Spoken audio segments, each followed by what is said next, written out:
మంత్రి అనగాని సత్యప్రసాద్ మాట్లాడుతున్నారు. లైవ్ చూద్దాం.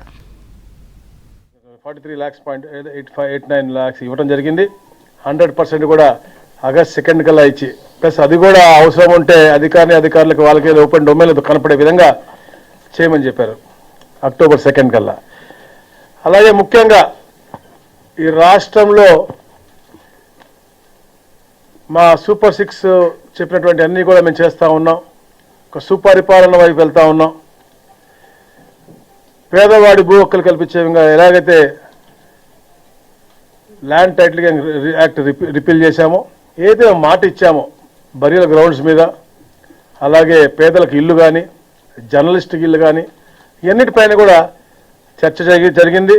దాదాపుగా 363 హ్యాబిటేషన్స్లో మాకు ఇప్పుడు దాకా శ్మశాన వాటికలు లేవని చెప్పొచ్చింది. దానికి కావాల్సిన 137 కోట్ల రూపాయలు కూడా ఇమీడియట్గా శాంక్షన్ చేస్తూ ఉన్నారు. మేము ఏదైతే ఇంటింటికి తిరుగుతూ ఉన్నాం ఈ నెలలో ఏమైనా వచ్చినా కూడా వాటిని కూడా యాడ్ చేసుకుని 3 విడతలుగా ఇది పూర్తి చేస్తారని చెప్పేసి కూడా గౌరవ ముఖ్యమంత్రి గారు చెప్పడం నిజంగా చాలా ఆనందదాయకమైన విషయం. ఎందుకంటే ఎలా జన్మిస్తారో చనిపోయేటప్పుడు గౌరవవంతంగా వెళ్ళాలి, చాలా హ్యాబిటేషన్స్లో లేవు అని చెప్పేసి మాకు వచ్చినాయి కాబట్టి ఎలక్షన్ ముందు ఇచ్చినటువంటి హామీ అది కూడా తప్పకుండా పూర్తి చేస్తామని చెప్పాము. హౌసింగ్ ఫర్ ఆల్ కూడా గౌరవ ముఖ్యమంత్రి గారు చాలా క్లియర్గా ఉన్నారు.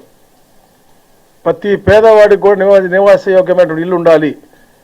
రూరల్ ప్రాంతంలో 3 సెంట్లు ఉండాలా, అర్బన్ ప్రాంతంలో 2 సెంట్లు ఉండాలా. అర్బన్లో మన టిడ్కో ద్వారా మంచి అవకాశం కల్పించాలి.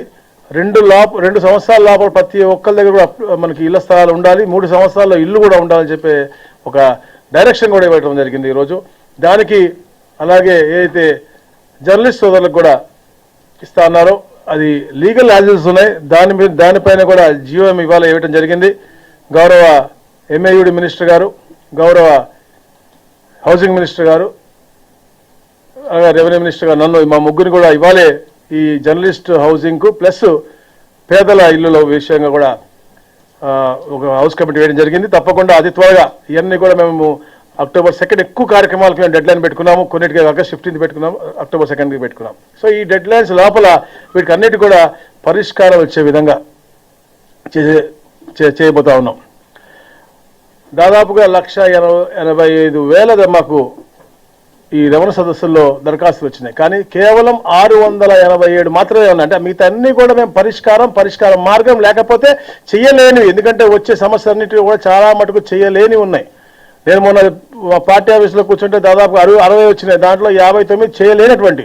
సో అవి కూడా మేము వాళ్ళకి స్పీకింగ్ నోట్ ఇచ్చి ఎందుకు చేయలేకపోతున్నామో కూడా తెలిసే దిశగా కూడా మేము చేస్తా ఉన్నాం. రాబోయే రోజుల్లో కూడా భూ వివాదాలు అలాగే భూ సమస్యలు అన్నీ కూడా ఏదైతే ఆధార్ లింకు సర్వే నంబర్ లింక్తో సహా ఈ సర్వే నంబర్ నొక్కితే ఈ సర్వే నంబర్లో ఈ భూమి ఎవరిది, ఎందుకు ఉంది, లేదా ఏ వివాదం ఉంది అన్నీ కూడా వచ్చే విధంగా కూడా మేము ఒక ఆర్టిఫిషియల్ ఇంటెలిజెన్స్ అలాగే అవసరమైనటువంటి టెక్నాలజీ అంతా కూడా వాడి అందరికీ ఒక వే ఫార్వర్డ్ కూడా పెట్టుకుని మేము ముందుకు వెళ్తా ఉన్నాం. మరి ముఖ్యంగా అందరూ చూస్తూ ఉన్నారు ఈ ఫ్రీ హోల్డ్ గురించి. జియోఎం దాదాపుగా చాలాసార్లు ఒక 20 గంటలు అంటే 4 మీటింగుల్లో చాలాసేపు సుదీర్ఘంగా చర్చించింది.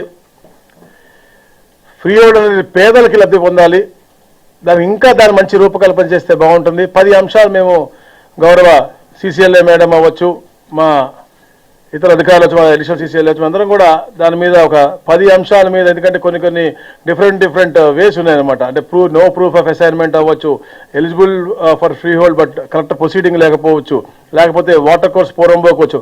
అలాంటివన్నీ కూడా అంటే 10 క్లాసిఫికేషన్స్ మేము గమనించాము. ఎన్నెన్ని ఎకరాలు ఉన్నాయి ఏమున్నాయని. వీటిపైన కూడా మరి ఒక 2-3 మీటింగ్లు కూడా కంపల్సరీ కావాలని కూడా చెప్పాము. సో దీనిపైన జియోఎం అంతా కూడా టోటల్ రిపోర్ట్ తీసుకుని అక్టోబర్ 2 కల్లా గౌరవ ముఖ్యమంత్రి గారి దృష్టికి తీసుకురమ్మన్నారు. అప్పుడు వారు దాని యొక్క అంటే ఒక సంపూర్ణమైనటువంటి ఒక కార్యాచరణ రూపకల్పన చేసుకుని వే ఫార్వర్డ్ ఆ రోజు డిసైడ్ చేద్దామని చెప్పారు. సో అది కూడా అంటే పేదవాడికి లబ్ధి పొందే విధంగా, వ్యాపారస్తులకు కాకుండా పేదవాడికి లబ్ధి పొందాలా, గవర్నమెంట్ ఉపయోగపడాలా. ఎందుకంటే గవర్నమెంట్ కూడా బోళ్ళని అవసరాలు ఉన్నాయి. సో గవర్నమెంట్ కూడా కొంటా ఉంది. సో ఒక అవసరమైతే పేదవాడి దగ్గర అదే రేటుకి గవర్నమెంట్ తిరిగి కొనే విధంగా, ఎందుకంటే ఆల్రెడీ ఈ పేదవాడికి మంచి చేయాలని కోరుతా ఉన్నాం కాబట్టి ఆ ఏదో డబ్బులు ఏదో గవర్నమెంట్ ఇచ్చి కొనే విధంగా కూడా ఒక ఆలోచన కూడా వచ్చింది మాకు. తప్పకుండా ఒక పాజిటివ్ వాతావరణంలో ఇలాంటి కార్యక్రమాలన్నీ కూడా చేస్తూ ఉన్నారు. ముఖ్యంగా సదస్సుల్లో వచ్చిన రివ్యూస్ అవ్వచ్చు,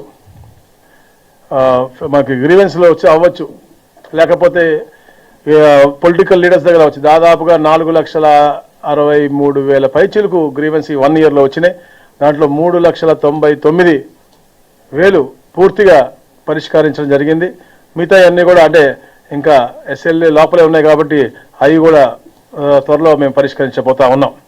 అలాగే ముఖ్యంగా అభ్యంతరం లేనటువంటి ల్యాండ్స్ అన్నీ కూడా డ్వెల్లింగ్ యూనిట్స్ అవ్వచ్చు, అర్బన్లో ఉన్నటువంటి కానీ గ్రామాల్లో ఉన్నటువంటి మనకి చిన్న చిన్న డ్వెల్లింగ్ యూనిట్స్ అన్ని కూడా జీవో 30 ద్వారా మేము గతంలో రెగ్యులేషన్కి ఇచ్చా ఉచితంగా. అది కూడా దాదాపుగా 20,000 అప్లికేషన్లు ఇప్పుడు దాకా వచ్చినాయి.